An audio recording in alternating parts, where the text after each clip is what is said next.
Olá, queridos, que bom que a gente está aqui novamente juntos para eu poder compartilhar com você um pequeno texto da Palavra de Deus e a gente refletir e meditar naquilo que a gente entende que Deus tem para nós, principalmente em tempos tão difíceis, os quais nós passamos hoje no nosso país e, por que não, em todo o mundo.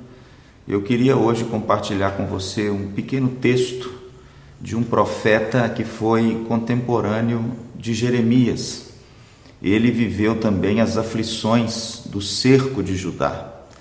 Ele viveu aqueles dias terríveis onde o exército caldeu dos babilônios cercaram Jerusalém, sitiaram Jerusalém e, por fim, tomaram Jerusalém. Ele, como contemporâneo de Jeremias, ele também relatou algumas coisas no seu pequeno livro. É um livro de apenas 3 capítulos. E eu gostaria de ler apenas os 4 primeiros versículos desse livro. E o profeta, você já deve estar sabendo qual é. O profeta é o profeta Abacuque. E eu queria ler com você aqui um pequeno texto no capítulo 1, no versículo de número 1 ao versículo de número 4, diz assim a palavra de Deus. Sentença revelada ao profeta Abacuque. Até quando, Senhor, clamarei eu e tu não escutarás? Gritar-te-ei violência e não salvarás? Por que me mostras a iniquidade e me fazes ver a opressão?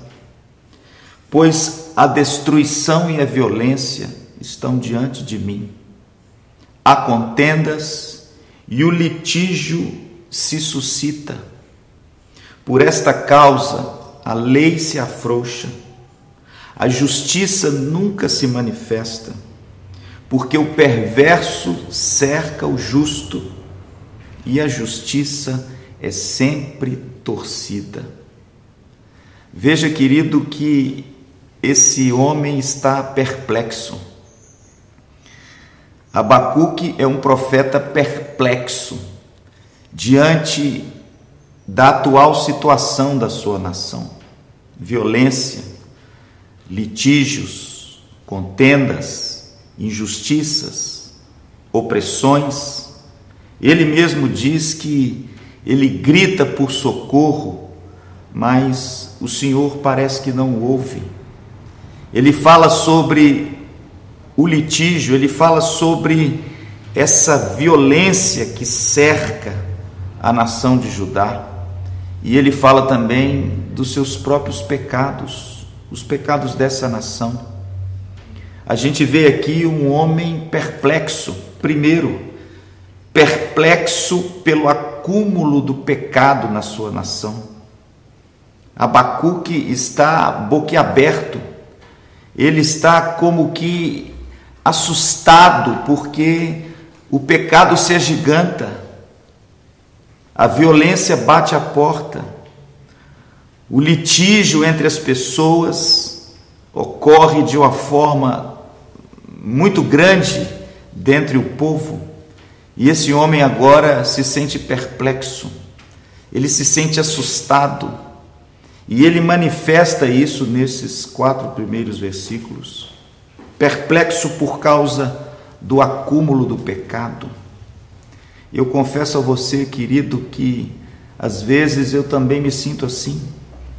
Quando a gente ouve e a gente toma ciência daquilo que nos cerca, nós que temos a palavra de Deus, nós nos sentimos perplexos. Perplexo pela corrupção, perplexo pelo litígio, pelas contendas, pela violência. Imagina só, todos os dias nós temos notícias de jornais e de TVs, de pessoas sendo mortas por razões tão banais. Estamos nos sentindo perplexos por causa daquilo que a mídia, numa situação já tão difícil no nosso país, já coloca nas telinhas das nossas televisões, tentando solapar tentando aniquilar, tentando destruir aqueles valores pelos quais a nossa sociedade foi construída sobre eles. Abacuque foi um homem que, quando ele olhou para o seu tempo, ele se sentiu perplexo. E nós também, de certa forma, nos sentimos assim diante dos fatos, diante dos acontecimentos. Mas Abacuque também, ele se sentiu perplexo porque, quando ele orava, ele tinha a impressão de que Deus estava oculto, inativo. Olha que coisa interessante, no versículo 2 ele diz assim: até quando, Senhor, clamarei eu e tu não me escutarás? Gritarei violência e tu não salvarás? Veja, querido, que a perplexidade do profeta é também por causa da aparente inatividade de Deus. Ele gritava, ele orava, ele clamava, mas Deus lhe parecia oculto, inativo, silente. Pareciam que as coisas estavam tomando um rumo que fugia do controle e da ação poderosa de Deus. Essa é a primeira cena desse homem, um homem perplexo diante do acúmulo do pecado, e um homem perplexo diante da aparente inatividade de Deus. Mas veja bem, querido, o que esse homem faz diante da sua perplexidade. No capítulo 2, a Bíblia diz que ele ora. No capítulo 2, no versículo 1, a Bíblia diz que ele se coloca na torre de vigia. Ele é um sentinela. Ele é um arauto de Deus na oração. E ele diz que vai se colocar na torre de vigia em oração até que Deus o responda, até que a perplexidade do coração dele se desvaneça. E esse homem, então, ele sobe nessa torre e ora de forma apaixonada. E o interessante, querido, é que quando nós somos perseverantes na oração, Deus nos responde. E foi isso que aconteceu com o seu profeta. No capítulo 2, a partir do versículo 2, olha o que o texto diz: o Senhor me respondeu e disse: escreve a visão, grava sobre tábuas, para que possa ler até quem passe correndo, porque a visão ainda está para se cumprir no tempo determinado. E se tardar, espere, porque certamente virá e não tardará. E aí então, querido, no versículo 4, vem a resposta de Deus, a oração desse homem, a perplexidade desse homem.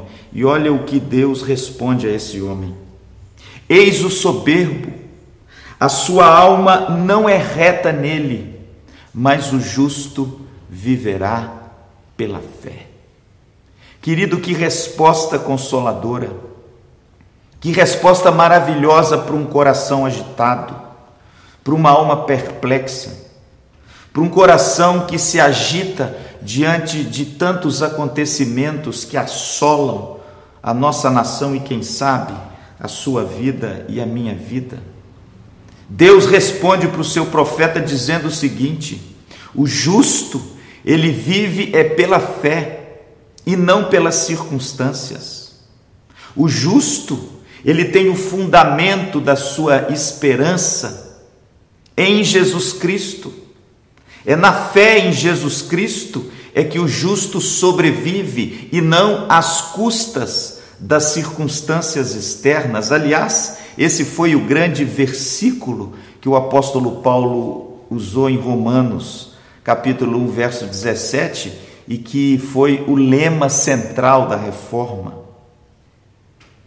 O que o profeta está dizendo, querido, aqui em resposta de Deus é o seguinte: estamos perplexos, estamos cheios de incertezas, mas olha, nós fomos chamados para viver além das circunstâncias, para viver com a nossa esperança, não aquilo que nós vemos, mas naquilo que nós temos a certeza e a convicção do nosso coração, daquela obra gloriosa que o Senhor Jesus fez e consumou na cruz do Calvário.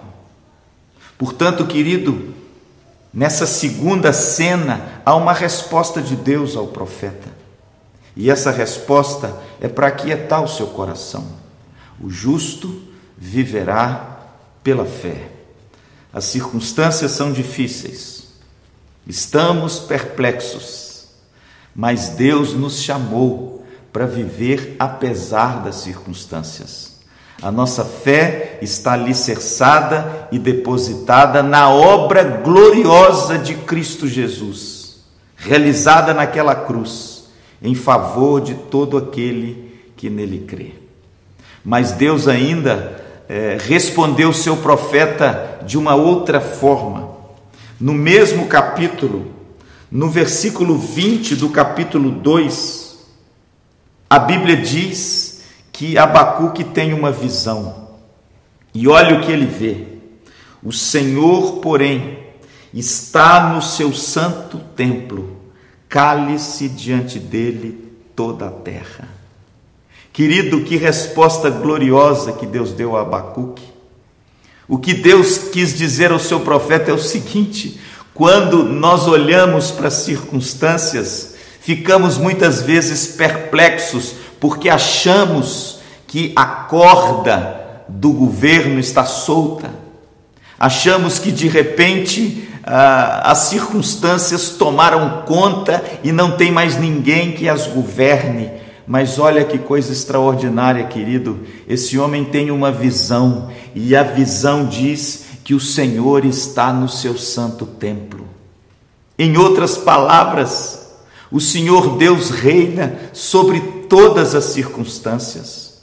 Ele é o Deus soberano, o governador de todas as coisas, e tudo está sujeito ao seu domínio e ao seu poder. Deus governa as nações. A Bíblia diz que o coração do rei está nas mãos do Senhor, e o Senhor o inclina para a direita e para a esquerda. Isaías capítulo 6 nos mostra essa realidade. O texto diz que no ano da morte do rei Uzias, o profeta vê o Senhor assentado no alto e sublime trono. Que coisa maravilhosa! Enquanto o rei terreno morre e as coisas parecem desgovernadas, o nosso rei do céu está sentado no seu trono e ele governa, apesar da aparente confusão, apesar dos conflitos e das perplexidades que eu e você sentimos muito de perto nos nossos dias. O nosso Deus é um Deus que governa todas as coisas. Portanto, querido, que o seu coração fique em paz, porque a despeito das nossas perplexidades, há um Deus no céu, que governa sobre todas as coisas, que tem o poder sobre todas as coisas, e que vai cumprir o seu propósito e o seu decreto, segundo a sua boa vontade. E quando o nosso coração também, querido, fica perplexo, vamos aprender a viver, não por aquilo que nós vemos, não pelas circunstâncias que experimentamos, mas nós possamos aprender a viver pela fé, depositando a nossa esperança naquele que é poderoso para nos sustentar, para nos levantar e para nos dar paz e esperança em meio ao caos. Essa é a mensagem do Evangelho. Essa é a mensagem de Deus para mim e para você. Essa é a mensagem para o nosso país, onde muitos se desesperam, mas existe um Deus no céu e Ele governa sobre todas as coisas. Ele tem na palma de sua mão o governo dos homens e tem bem perto do seu coração o governo dos teus servos. Portanto, meu amado, que você descanse nessa verdade de Deus. e toda a sua perplexidade se transforme numa doce confiança, como orou o profeta Abacuque no final do capítulo 3. Ele diz o seguinte: ainda que não haja fruto na vide, ainda que não hajam crias nos campos, ainda que o produto da oliveira minta, contudo, eu me alegrarei no Deus da minha salvação. Essa é a nossa mensagem para você, querido, e que você possa ser profundamente tocado e abençoado por ela. Em nome de Jesus, amém.